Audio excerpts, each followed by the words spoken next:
ang ginagawa nila, iipit ng iipit yung mga tao, thinking na meron dyan isang magsasalita. Ang problema, kasi wala talaga silang ginawa. Bakit nila pinipasyon yung management style ko na on a need-to-know basis yung mga tao?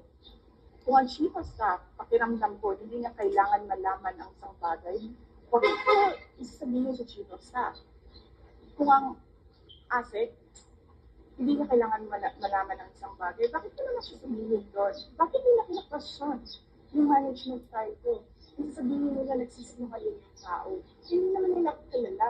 Hindi na nila alam, hindi ako nag-i-aircon. Kaya walang problema. May aircon man o wala.